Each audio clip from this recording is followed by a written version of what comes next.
अस्सलामु अलैकुम वरहमतुल्लाहि वबरकातुहू। उम्मीद है कि आप तमाम खैर आफियत से होंगे। आज की इस वीडियो के जरिए से औरतों के ताल्लुक से एक बहुत अहम मसला हम आपके सामने पेश करने वाले हैं। वो मसला ये है कि क्या औरत अपने ज़ेर-ए-नाफ बालों को, शर्मगाह के बालों को रेजर ब्लेड से साफ कर सकती है या नहीं कर सकती है। अगर कोई औरत अपनी शर्मगाह के बालों को रेजर से साफ करेगी, ब्लेड से साफ करेगी, तो क्या उसका जनाजा भारी हो जाएगा? इस बात की सही तहकीक क्या है, इस बात की हकीकत क्या है, वो भी आज की इस वीडियो के जरिए से हम आपको तफसील से बतलाने वाले हैं।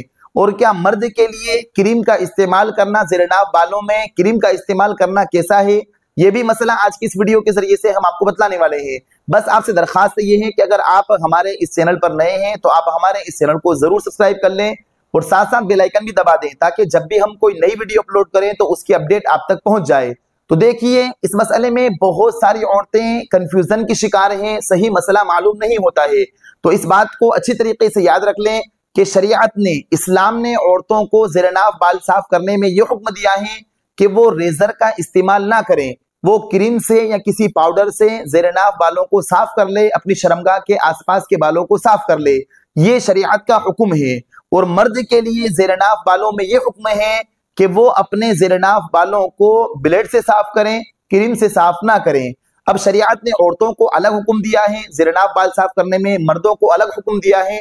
वजह उसकी ये है कि औरतों की जो शर्मगाह होती है, ज़ेर-ए-नाफ की जो जगह होती है, वो नरम और नाजुक होती है और ब्लेड से उसमें कटने का ज्यादा अंदेशा होता है। तो लिहाजा औरतों को क्रीम और पाउडर का इस्तेमाल करने की इजाजत दी है और मर्दों के लिए ऐसी कोई इल्लत नहीं होती है। इस वजह से मर्दों के लिए यह हुक्म दिया है कि वो रेजर और ब्लेड से साफ कर सकते हैं।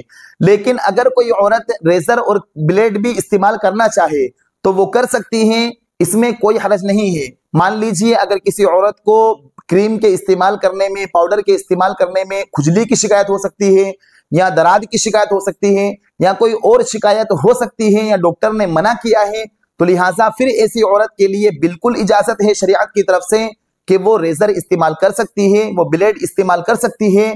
अगर इस मजबूरी की बिना पर किया है तो औरत बिल्कुल गुनहगार नहीं होगी और ना ही उसके लिए कराहत होगा और ना ही उसके लिए यह अमल मकरूह होगा। अलबत्ता अगर ये प्रॉब्लम नहीं होती है तो फिर औरत के लिए क्रीम का इस्तेमाल करना चाहिए। अब जो अवाम के दरमियान में, औरतों के दरमियान में मशहूर हैं, खास तौर पर ऐसी औरतें जिनकी उम्र दराज हो चुकी है, बूढ़ी औरतें हैं, उनके दरमियान में ये बात बहुत मशहूर है कि जो औरतें रेजर इस्तेमाल करती थी ज़ेर-ए-नाफ बालों में, या जो औरत इस्तेमाल करती हैं, तो उनका जनाजा भारी हो जाएगा, उनका जनाजा बहुत वजनी हो जाएगा।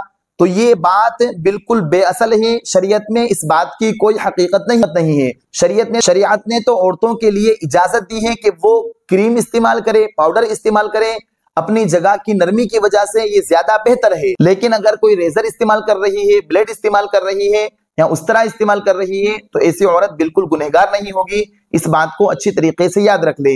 या अगर कोई मर्द ज़ेर-ए-नाफ बाल साफ करने में क्रीम का इस्तेमाल कर रहा है तो उसकी भी शरीयत ने इजाजत दी है, इसमें कोई हरज नहीं है और ऐसा मर्द गुनहगार नहीं होगा। इस बात को अच्छी तरीके से याद रख ले। अब रही बात यह कि बगल के बालों की सफाई में किस चीज का इस्तेमाल करना चाहिए, तो देखिए, हदीस शरीफ के एतबार से देखा जाए तो हदीस शरीफ में यह हुक्म दे दिया जाता है मर्द और औरत को कि बगल के बालों को नोच लिया जाए। लेकिन अब चमड़ी इतनी मजबूत नहीं होती है और अगर किसी को तकलीफ होती है तो चाहे वो रेजर का इस्तेमाल करें या क्रीम का इस्तेमाल करें, दोनों की इजाजत है। शरीयत ने बिल्कुल भी मना नहीं फरमाया है। तो उम्मीद है कि आप इस मसले को अच्छी तरीके से समझ गए होंगे। और ये जो तमाम तहकीक हमने आपके सामने पेश की है, मुख्तलिफ किताबों से लेकर हमने आपके सामने पेश की है। अगर आपको ये हमारी वीडियो अच्छी लगी हो तो आप हमारी इस वीडियो को दूसरों के पास जरूर शेयर करें। फजज़ाकुमुल्लाहु खैरन व अहसन जज़ा। अस्सलामु अलैकुम व रहमतुल्लाहि।